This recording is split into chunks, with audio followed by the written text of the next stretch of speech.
আসসালামাইকুম, আমি রিয়াজুল খান। পড়াশোনা করতেছি ইলেকট্রিক্যাল অ্যান্ড ইলেকট্রনিক ইঞ্জিনিয়ারিং। আমার পরিবারে 5জন সদস্য, আমি, আব্বু, আম্মু, আমার ভাই আর আমার বোন।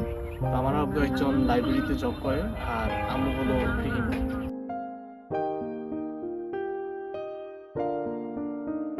তো আমার ফ্যামিলির সম্পূর্ণ খরচ আমার বাবা বহন করে।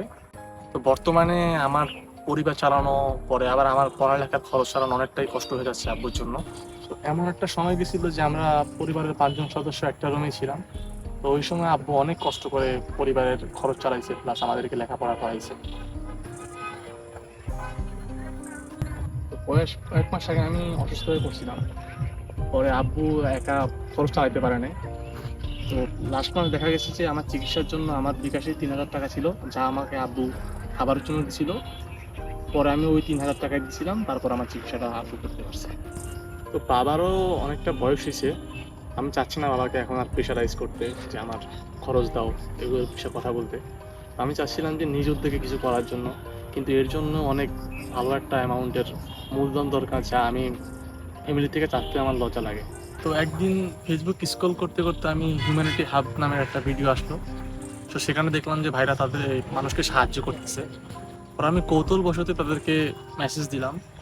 পরে ভাবি না যে ভাইরা আমাকেও সিলেক্ট করবো, যে আমাকেও সাহায্য করবে। তো আমি ভাবছিলাম যে তারা এককালীন হতে পারে কোনো মূলধন দিবে, কিন্তু পরে দেখলাম যে না, ভাইরা আমাকে একটা ছোটোখাটো ব্যবসা দিতে চাচ্ছে, জানি আমি স্বাবলম্বী হতে পারি। তো তারপরে আমি ইলেকট্রিক বিজনেস নিয়ে, গ্যাজেট সম্পর্কে বিজনেস করতে চাচ্ছিলাম। তো ভাইদেরকে বললাম, তারপরে ভাইরা আমাকে ওইটা দিয়ে সাহায্য করছে। যে আমরা তোমার জন্য যেরকম থিঙ্ক করছি, তুমিও যদি ইন ফিউচার আমাদের মতো করে আরেকজনের জন্য থিঙ্ক করতে পারো, এটা আমাদের তোমার প্রতি একটা থাকবেই আশা। তো এটা এখন তোমার উপরে সবকিছু ডিপেন্ড করে, আর আমরা আশা রাখবো যে তুমি আসলে ভালোভাবে এটার একটা প্রপার ইউটিলাইজেশন আমাদেরকে দেখাবো। আশা করি আমাদের এই ক্ষুদ্র প্রচেষ্টা রিয়াজুলের জীবনে সহায়ক ভূমিকা পালন করবে।